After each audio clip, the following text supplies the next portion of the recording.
Hi everyone, welcome back to my channel. இன்னைக்கு நம்ம சேனல்ல வந்து ஒரு இன்ஃபர்மேஷன் வீடியோ பார்க்கலாம். லைக் இப்போ சிங்கப்பூர் ட்ரிப் பிளான் பண்றீங்க அப்படின்னா உங்களுக்கு என்னென்ன தெரிஞ்சுக்கணும், என்னென்ன டாக்குமெண்ட்ஸ் வேணும் அப்படிங்கறத உங்க கூட ஷேர் பண்ணலாம் அப்படின்னா இந்த video. So let's get into the video.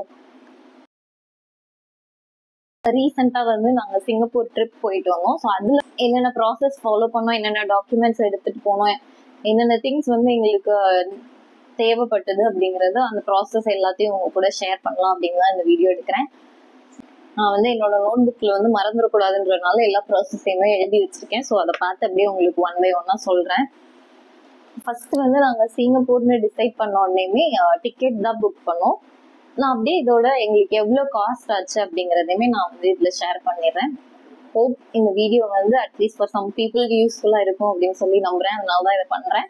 So first வந்து கமிங் டு டிக்கெட் வந்து நம்ம வந்து எப்பயுமே it is advisable to book 3 months ப்ரையராக புக் பண்ணோம் அப்படின்னு சொல்லுவாங்க.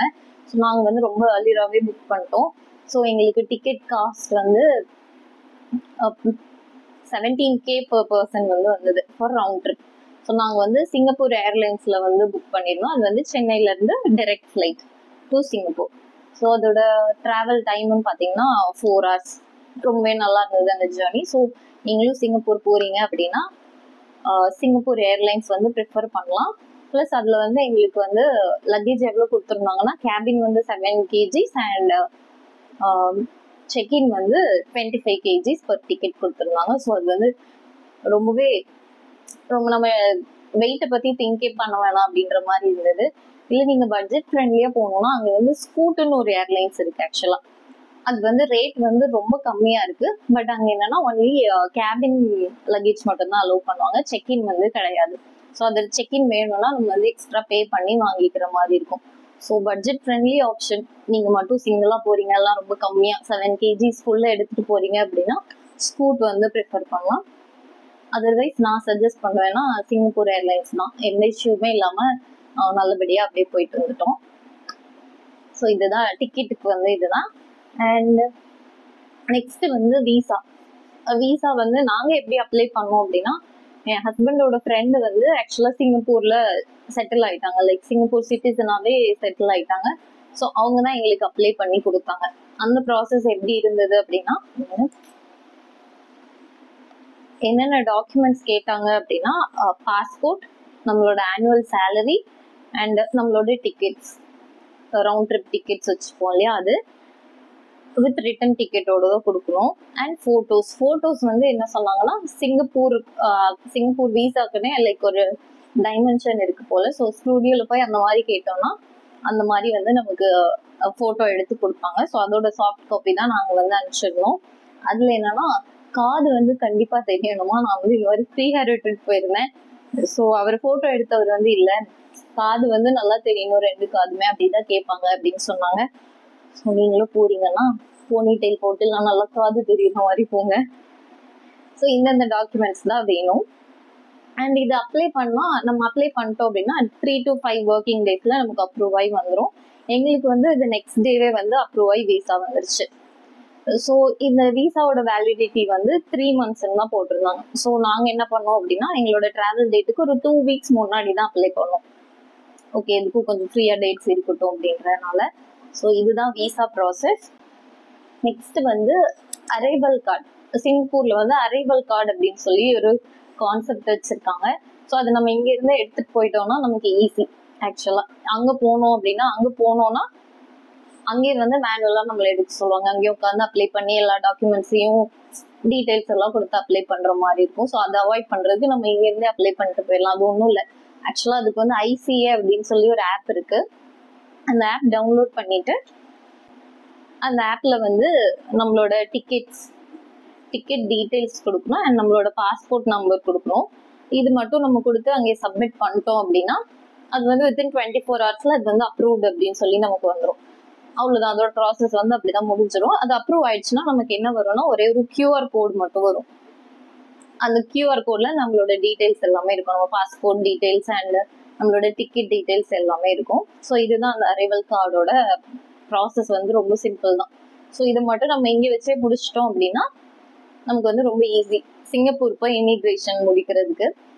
அண்ட் இது வந்து ஒன்லி நம்ம டிராவல் டேட், நம்ம ஸ்டார்டிங் டேட்டோட 3 days ப்ரையரா மட்டும்தான் இது நம்ம பண்ண முடியும். பிகாஸ் நம்ம டிக்கெட் நம்பர் கொடுப்போம் இல்லையா, ஸோ அது வந்து நம்ம டிராவல் டேட்டோட 3 days ப்ரையரா இருந்தால் தான் அது வந்து நெக்ஸ்ட் ஸ்டெப் போகும். அதர்வைஸ் வந்து அது சொல்லிடும் நீங்க வந்து இதை இப்போ பண்ண முடியாது, உங்க டிபார்ச்சர் டேட்டுக்கு 3 days முன்னாடி தான் பண்ண முடியும் அப்படின்றத. ஸோ இதுதான் அரைவல் கார்டு. நெக்ஸ்ட் வந்து இமிகிரேஷன் நீங்க நமக்கு இந்தியாவில் சென்னையில் வந்து பெருசா எதுவுமே இல்லை, ஜஸ்ட் நம்ம பாஸ்போர்ட் மட்டும்தான் கேட்டாங்க. கேட்டுட்டு ஜென்ரல் கொஸ்டின்ஸ், அவங்க நேம் என்ன, எதுக்காக போறீங்க, அதெல்லாம் எங்ககிட்ட கேட்டாங்க. அவ்வளவுதான், ஹாப்பியா என்ஜாய் பண்ணுங்க அப்படின்னு சொல்லிட்டு இங்க மட்டும் டிபார்ச்சர் ஸ்டாம்ப் வச்சாங்க. ஆக்சுவலா பாஸ்போர்ட்ல வச்சு அனுப்பிச்சு விட்டாங்க. இமிகிரேஷன் முடிஞ்சிருச்சுங்க. அங்க எப்படி இருக்கும்னா, இப்போ வந்து இங்க வந்து பீப்புள் இருக்காங்க இல்லையா, கொஸ்டின் கேட்டு உள்ள அனுப்புவாங்க. இந்தியால அங்க வந்து எல்லாமே கியாஸ்க் மெஷின்ஸ் தான் இருக்கும், நிறைய பெரிய ரோவா இருக்கும். ஸோ நம்ம வந்து உள்ள போறதுக்கு வந்து நம்ம மெட்ரோலாம் நம்ம டிக்கெட் ஸ்கேன் பண்ணுவோம்ல போன்ல, அந்த மாதிரி நம்ம பாஸ்போர்ட்டை வந்து அதுல ஸ்கேன் பண்ணணும். ஸ்கேன் பண்ணா அந்த கேட் ஓப்பன் ஆகும். உள்ள போனா அது வந்து நம்ம ஐஸோட ரெட்டினாவை வந்து ஸ்கேன் பண்ணும். ஆக்சுவலா நம்ம அங்கே பாஸ்போர்ட் ஸ்கேன் பண்ணிருப்போம் இல்லையா, ஸோ அது அங்க இருந்தே நம்மளோட டேட்டா வந்து எடுத்துட்டு வந்துடும். எங்கிருந்து எடுத்துட்டு வரோம்னா, நம்ம அரைவல் கார்டுக்காக நம்ம டேட்டா எல்லாம் கொடுத்தோம் இல்லையா, ஸோ அது எல்லாத்தையும் எடுத்துட்டு வந்துடும். நம்ம ரெட்டினா ஸ்கேன் பண்ணும்போது அந்த சின்ன டிஸ்பிளேல வந்து ஆக்சுவலா நம்மளோட டீடைல்ஸ் எல்லாமே தெரியும், நம்ம நேம், பாஸ்போர்ட் நம்பர் எல்லாமே. ஸோ அதுக்காக தான் அந்த அரைவல் கார்டு வந்து அவங்க எடுக்க சொல்லுவாங்க. ஸோ அவங்களோட சிஸ்டம்ல நம்ம டேட்டா எல்லாமே இருக்கும். ஸோ வந்து எல்லாமே ஆட்டோமேட்டிக்கா இமிகிரேஷன் முடிஞ்சிடும். இவ்வளவுதான், இந்த 2 ஸ்டெப் தான். போயிட்டு நம்ம பாஸ்போர்ட் வந்து ஸ்கேன் பண்ணணும். அங்க போயிட்டு நெக்ஸ்ட் ஸ்டெப்ல நம்ம ரெட்டினா மட்டும் அது ஸ்கேன் பண்ணி வச்சுக்கோம் அதோட சிஸ்டம்க்கு. அவ்வளவுதான் இமிகிரேஷன். இதெல்லாம் வந்து நம்ம அரைவல் கார்டு வச்சிருந்தோம் அப்படின்னா. அரைவல் கார்டு இல்லை அப்படின்னா நம்ம இமிகிரேஷன் போறதுக்கு முன்னாடியே நம்ம வந்து அங்கேயே நிறைய போர்டு வச்சிருப்பாங்க, இந்த ஆப் டவுன்லோட் பண்ணி நீங்க அரைவல் கார்டு எடுங்க அப்படின்னு சொல்லி. ஸோ அந்த ப்ராசஸ் எல்லாம் முடிச்சுட்டு நம்ம பண்ற மாதிரி இருக்கும். ஸோ அரைவல் கார்டு நம்ம இருந்து எடுத்துட்டு போறதுதான் பெஸ்ட். நெக்ஸ்ட் வந்து மணி எக்ஸ்சேஞ்ச். நாங்க மணி எக்ஸ்சேஞ்ச் வந்து இங்க இருந்தே பண்ணிட்டு போயிட்டோம்.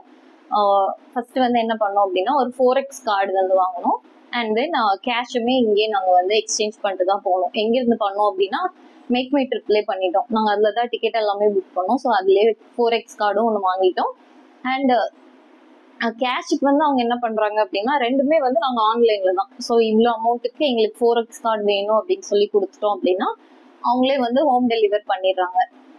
கேஷுமே அப்படிதான், இவ்வளோ காசுக்கு எங்களுக்கு வந்து சிங்கப்பூர் டாலர்ஸ் வேணும் அப்படின்னு கொடுத்தோம். சேம் டே கேஷ் வந்துருச்சு. பட் கார்டு வந்து நெக்ஸ்ட் டே தான் எங்களுக்கு டெலிவர் பண்ணாங்க. ஸோ இந்த மாதிரி தான் மணி எக்ஸ்சேஞ்ச் நாங்க பண்ணோம். அங்க போய் எதுவுமே பண்ணிக்கல. இதுதான் எக்ஸ்சேஞ்ச் நாங்க பண்ணது. அண்ட் தென் வந்து அங்கே போயிட்டு சிங்கப்பூர்ல டிரான்ஸ்போர்டேஷன் யூஸ் பண்றதுக்கு வந்து நம்ம கேஷ் வந்து யூஸ் பண்ண முடியாது. ஸோ அதுக்கு நிறைய வேஸ் இருக்கு. ஒன்று ஈஸி லிங்க் கார்டு, இல்லைன்னா கிரெடிட் கார்ட்ஸ், அந்த மாதிரி நிறைய ஆப்ஷன் இருக்கு. நாங்க எடுத்துக்கிட்டது வந்து ஈஸி லிங்க் கார்டு வாங்கலாம், அது வாங்கி யூஸ் பண்ணலாம் அப்படின்னு சொல்லிட்டு அதுதான் வாங்கினோம். அது எங்க வாங்கினோம் அப்படின்னா, நாங்க லேண்ட் ஆனோடனே ஏர்போர்ட்ல இருந்து மெட்ரோ ஸ்டேஷன் போவோம் இல்லையா, அந்த என்ட்ரன்ஸ்லயே வெண்டிங் மிஷின் வச்சிருக்காங்க அந்த ஈஸி லிங்க் கார்டு வாங்குறதுக்காக. ஸோ நாங்க அதுலதான் வாங்கினோம். ஒரு கார்டு வந்து $15, சிங்கப்பூர் டாலர்ஸ் வந்து $15. அதுல வந்து $5 வந்து நம்ம கார்டுல வந்து $5 வந்து நம்ம கார்டுல சார்ஜ் ஆயிடும். $10 வந்து அந்த கார்டுக்கான காஸ்ட் அப்படின்ற மாதிரி போட்டிருந்தாங்க. ஸோ நாங்க எங்க 3 பேருக்குமே 3 கார்டு வந்து வாங்கிக்கிட்டோம். அவ்வளவுதான். அது வாங்கிட்டு அங்க ரீசார்ஜ் பண்றதுமே ரொம்ப ஈஸியா தான் இருந்தது. ஆக்சுவலா நாங்க பேமெண்ட் எல்லாமே 4x கார்டுல தான் பண்ணோம். ஸோ அது ஈஸியா டேப் பண்ணி பண்ற மாதிரி தான் இருந்தது. இந்த ஈஸி லிங்க் கார்டு பேமெண்ட்டுமே 4x கார்டு வச்சுதான் பண்ணிருந்தோம். அண்ட் அது ரீசார்ஜ் பண்றதுக்குமே பக்கத்துல வந்து மெஷின் இருக்கு. கேஷ் வச்சும் நம்ம ரீசார்ஜ் பண்ணிக்கலாம், கார்டு வச்சும் ரீசார்ஜ் பண்ணிக்கலாம், அந்த மாதிரி இருந்தது. ஸோ அதுல வந்து கொஞ்சம் நாங்க அன்னைக்கு மார்னிங்கே வந்து எக்ஸ்ட்ராவா ஒரு $15 ஒவ்வொரு கார்டுக்குமே ஏற்றிக்கிட்டோம். ஸோ ரீசார்ஜ் பண்ணிட்டு அப்படியே மெட்ரோல போயிட்டோம். நெக்ஸ்ட் வந்து சிம் கார்டு. ஸோ சிம் வேணும் இல்லையா, சிம் போகலாம் அப்படின்லாம் யோசிச்சோம். சரி அப்புறம் அது வேணாம், பிசிக்கலாவே வாங்கிக்கலாம் அப்படின்னு சொல்லிட்டு ஆப்ஷன்ஸ் பார்த்துட்டு இருக்கும்போது க்ளூக் ஆப் அப்படின்னு சொல்லி ஒன்று பார்த்தோம். அது நாங்கள் ஃபர்ஸ்ட் எதுக்காக போனோம்னா, யூனிவர்சல் டிக்கெட் புக் பண்றதுக்காக போயிருந்தோம். பட் அதுலேயே வந்து நிறைய வச்சிருக்காங்க. ஸோ அதுலேயே வந்து நம்ம சிம் கார்டும் ஆர்டர் பண்ணிக்கலாம் அப்படின்ற மாதிரி இருந்தது. ஸோ நாங்கள் வந்து அதுலேயே ஆர்டர் பண்ணிட்டோம். ஒரு மினிமமான ஒரு பிளான். என்ன பிளான்னா, லோக்கல் கால்ஸ் வந்து இருக்கும். அண்ட் தென் டேட்டா வந்து 100 GB வர்ற மாதிரி ஒரு பிளான். அதை சூஸ் பண்ணி அதில் ஆர்டர் பண்ணிட்டோம். அதில் எங்கே கலெக்ட் பண்ணணும்னு போட்டிருந்தாங்கன்னா, ஏர்போர்ட்ல சிங்கப்பூர் ஏர்போர்ட்ல எல்லா டெர்மினல்லையும் நீங்க எங்க வேணா கலெக்ட் பண்ணிக்கலாம் அப்படின்ற மாதிரி போட்டிருந்தாங்க. அவங்களோட பூத் இருக்கும், அவங்க போய் கலெக்ட் பண்ணிக்கலாம் அப்படின்னு. ஸோ நாங்கள் லேண்ட் ஆன உடனே எங்களோட சிம் கார்டையுமே போய் கலெக்ட் பண்ணி ஃபோன்ல போட்டோம். உடனே ஆக்டிவேட் ஆயிடுச்சு, ரொம்பலாம் டைம் ஆகல, உடனே ஆக்டிவேட் ஆயிடுச்சு. நாங்கள் வாங்கின சிம் வந்து ஹாய் அப்படின்னு இருந்தது. So 100 GB டேட்டாவோட வாங்கிருந்தோம். நல்லாவே இருந்தது ஆக்சுவலா அந்த சிம் கார்டு. அந்த சிம்மோட ரேட் வந்து 1000 rupees நினைக்கிறேன், 1000+ ஆக்சுவலா. எவ்வளோன்னு எனக்கு எக்ஸாக்டா தெரியல. ஸோ அந்த சிம் கார்டு வந்து க்ளூ கேப்ல இருந்து வாங்கினோம். நெக்ஸ்ட் வந்து சேம் அந்த க்ளூ கேப் பத்தியே சொல்லிடுறேன். அதுலதான் வந்து இப்போ நம்ம ஒரு கண்ட்ரி போறோம் அப்படின்னா அதுல போட்டோம்னா அங்க இருக்கிற அட்ராக்ஷன்ஸ் எல்லாமே அதுல வந்து வந்துடும். நம்ம வந்து அதுலயே புக் பண்ணிக்கலாம். நாங்க வந்து யூனிவர்சல், ஜூ டிக்கெட்ஸ் எல்லாமே அதுலதான் புக் பண்ணோம். சம்டைம்ஸ் வந்து அது ஆஃபரோடையும் இருக்கும். இப்போ நம்ம வந்து கம்பேர் பண்ணிக்கலாம் அவங்களோட அஃபிஷியல் சைட். இப்போ யூனிவர்சல் போறோம்னா யூனிவர்சலோட அஃபிஷியல் சைட்ல எவ்வளோ இருக்கு அண்ட் க்ளூ கேப்ல எவ்வளோ இருக்குன்னு நம்ம கம்பேர் பண்ணிக்கலாம். ஸோ எங்களுக்கு வந்து க்ளூ கேப்ல பெட்டர் டீல் இருந்த மாதிரி தோணுச்சு. ஸோ நாங்கள் யூனிவர்சல், ஜூ எல்லாமே அதில் தான் புக் பண்ணிட்டோம். ரொம்பவே யூஸ்ஃபுல்லாக இருந்தது அந்த க்ளூ கேப். நெக்ஸ்ட் வந்து என்னன்னா, இப்போ நம்ம சிங்கப்பூர்ல ஒரு இடத்துல இருந்து ஒரு இடத்துக்கு போகணும் இல்லையா. நாங்கள் வந்து என்ன பண்ணோம்னா எந்த பேக்கேஜ் எதுவுமே போடல, ஃபுல்லாகவே நாங்கள் தான் பிளான் பண்ணி போனோம். பப்ளிக் டிரான்ஸ்போர்ட் யூஸ் பண்ணி போய்க்கலாம் அப்படின்றது தான் பிளான். ஸோ அதை நேவிகேட் பண்றதுக்கு இங்கிருந்து இங்கே போகணும்னா எந்த ரூட் அப்படிலாம் போகணும் அப்படின்னு தெரிஞ்சுக்கிறதுக்காக மூவ்இட் அப்படின்னு சொல்லி ஒரு ஆப் இருந்தது, சிங்கப்பூர் ஆப் மூவ்இட் அப்படின்னு. ஸோ அதுல வந்து இப்போ நம்ம எங்க போகணும், லைக் இப்போ யூனிவர்சல் போகணும் அப்படின்னு சொல்லி யூனிவர்சல்னு போட்டோம் அப்படின்னா அது வந்து நமக்கு bus route and MRT route ரெண்டையுமே காட்டும். இந்த லேன்ல இருந்து நீங்க இங்க போங்க அப்படின்ற மாதிரி எத்தனை ஸ்டாப்ஸ்ல இறங்கணும் எல்லா டேட்டாவுமே அது கொடுத்துரும். ஸோ அந்த ஆப்புமே ரொம்ப யூஸ்ஃபுல்லா இருந்தது. நமக்கு வந்து அந்த பப்ளிக் டிரான்ஸ்போர்டேஷன் ரூட் வந்து தெரியணும் அப்படின்றதுக்காக. ஸோ அந்த ஆப் ஒன்று டவுன்லோட் பண்ணி யூஸ் பண்ணோம். ஸோ சிங்கப்பூர்ல இருக்கிறதுக்கு சுத்துறதுக்கு இதெல்லாம் தெரிஞ்சா போதும். அவங்க இப்போ நம்ம ஏதாவது பர்ச்சேஸ் பண்றோம், லைக் ஒரு $100+ வந்து பர்ச்சேஸ் பண்றோம் ஒரு ஷாப்ல, அவங்க வந்து கண்டிப்பா வந்து ஜிஎஸ்டி போட்டு தான் நமக்கு பில் பண்ணுவாங்க. அந்த ஜிஎஸ்டி கிளைம் பண்றதுக்கு என்ன பண்ணணும் அப்படின்னா, நம்ம பர்ச்சேஸ் பண்ணும்போது நம்ம பிசிக்கல் பாஸ்போர்ட் வந்து எடுத்துட்டு போகணும். அதை எடுத்துட்டு போனோம் அப்படின்னா பில் பண்ணும்போது நம்ம கொடுத்துடணும், எங்களுக்கு ஜிஎஸ்டி ரீஃபண்ட் வேணும் அப்படின்னு சொல்லி கொடுத்தோம் அப்படின்னா அவங்க வந்து அவங்க பில் பண்ணும்போது அதுல நம்ம பாஸ்போர்ட் நம்பரையுமே என்டர் பண்ணி நமக்கு பில் பண்ணி கொடுத்துருவாங்க. ஸோ அவ்வளோதான், அது அங்கே பில் பண்ணும்போது அதை பண்ணிடணும். அண்ட் தென் நெக்ஸ்ட் வந்து ஏர்போர்ட் போயிட்டு, ஏர்போர்ட்ல வந்து நிறைய கியாஸ்க் மெஷின்ஸ் வந்து வச்சிருப்பாங்க ஜிஎஸ்டி ரீஃபண்டுக்கு அப்படின்னு சொல்லியுமே. ஒரு 4-5 கியாஸ்க் மெஷின் வச்சிருப்பாங்க. அங்க போயிட்டு என்ன பண்ணணும் அப்படின்னா, நம்ம பாஸ்போர்ட் மட்டும் ஸ்கேன் பண்ணணும். ஸ்கேன் பண்ணா என்ன ஆகும் அப்படின்னா, நம்ம பாஸ்போர்ட் நம்பர்ல என்னென்ன பர்ச்சேஸ் ஆயிருக்கு, அதுக்கு நம்ம ஜிஎஸ்டி எவ்வளவு பே பண்ணிருக்கிறோம் அப்படின்ற டீடைல்ஸ் வந்து வரும். எதனாலன்னா அவங்க நம்ம பாஸ்போர்ட் நம்பர் வச்சு பில் பண்ணிருப்பாங்க இல்லையா. ஸோ அது வந்து சிஸ்டம்ல இருக்கும். ஸோ நம்ம ஸ்கேன் பண்ணும்போது அது வந்து எடுத்துட்டு வந்துடும். ஸோ அதுல வந்து என்ன கேட்கும் அப்படின்னா, உங்களுக்கு வந்து இதை வந்து நான் எந்த அக்கௌண்ட்ல டெபாசிட் பண்ணணும், அந்த கார்டை வந்து கார்டு ரீடர்ல வைங்க அப்படின்னு சொல்லி சொல்லும். ஸோ நம்ம கிரெடிட் கார்டை வச்சோம் அப்படின்னா அது ரீட் பண்ணிக்கும். ஸோ வித்தின் 7 daysல வந்து நமக்கு வந்து ஜிஎஸ்டி ரீஃபண்ட் ஆயிடும். ஸோ இதுதான் ஜிஎஸ்டி ரீஃபண்டுக்கான ஒரு ப்ராசஸ். அண்ட் லாஸ்டா என்னன்னா, இந்த ஒரு டிப் ஆக்சுவலா நாங்க வந்து என்னன்னா, எங்களுக்கு ரிட்டர்ன் ஃபிளைட் வந்து நைட்டு வந்து 8 o'clock. பட் நாங்க வந்து ஆல்மோஸ்ட் ஒரு 11-12 எல்லாம் செக் அவுட் பண்ணிட்டு 1 o'clock போல இங்க வந்துட்டோம், ஏர்போர்ட் வந்துட்டோம். வந்துட்டு எங்களுக்கு என்னன்னா, சரி டெர்மினல் 2ல அந்த சாங்கி ஜுவல் சாங்கி இருக்கும் இல்லையா, ஸோ அது பார்க்கலாம். அண்ட் டெர்மினல் 3ல வந்து அந்த வாட்டர் ஃபால்ஸ் மாதிரி இருக்குது, ஏதாவது எக்ஸ்ப்ளோர் பண்ணலாம் அப்படின்னு சொல்லிட்டு வந்தோம். பட் இஷ்யூ என்னன்னா, சூட் கேசஸ் ஆளுக்கு ஒரு சூட் கேஸ் வச்சிருந்தோம், அது தூக்கிட்டே சுத்துற மாதிரி தான் இருந்தது. ஆனா வந்து ஏர்போர்ட்ல வந்து எல்லா டெர்மினலுமே கனெக்டட், லைக் அவங்க வந்து மோனோ ரயில் மாதிரியும் விடுறாங்க, ஒரு டெர்மினல் டு இன்னொரு டெர்மினல் போறதுக்கு. அப்படி இல்லை அப்படின்னா வாக்கலேட்டர் இருக்கும் இல்லையா, ஃபுல்லா அதை வச்சு கனெக்ட் பண்ணி வச்சிருக்காங்க. பிரிட்ஜில் வந்து ஃபுல்லா வாக்கலேட்டர் போட்டு கனெக்ட் பண்ணிருக்காங்க எல்லா டெர்மினலுமே. ஸோ நாங்க வந்து ஆக்சுவலா எங்களுக்கு டெர்மினல் 3, ஸோ அங்கே போயிட்டு அப்படியே டெர்மினல் 2 போனோம்.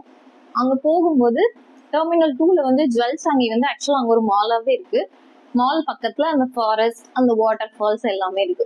ஸோ அங்க போகும்போது எஸ்கலேட்டர் பக்கத்துல, கிரவுண்ட் ஃப்ளோர்ல எஸ்கலேட்டர் பக்கத்துல, எந்த எக்ஸிட் அந்த மாதிரி தெரியல, நீங்க போனீங்கன்னா பாருங்க, ஒரு எஸ்கலேட்டர் பக்கத்துல ஏர்லி செக்இன் அப்படின்னு சொல்லி ஒரு போர்டு இருந்தது.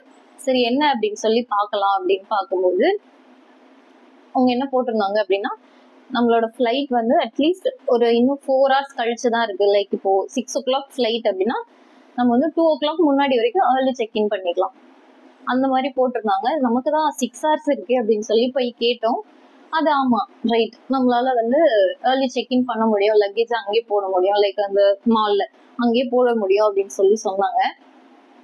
ஓகே சூப்பர் அப்படின்னு சொல்லிட்டு என் ஹஸ்பண்ட் வந்து ப்ரீவியஸ் டே வந்து ஆன்லைன்ல செக்இன் பண்ணிட்டாங்க ஆக்சுவலா.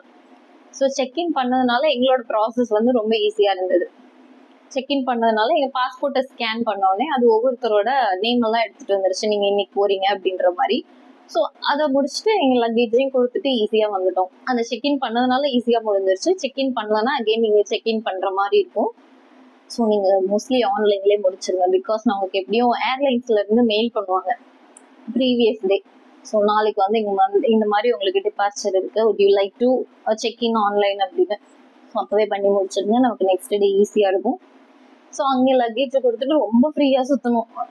6 hours சூப்பரா இருந்தது. ஸோ நீங்களும் அந்த ஏர்லி செக்இன் அப்படின்றத மிஸ் பண்ணாம யூஸ் பண்ணிக்கோங்க.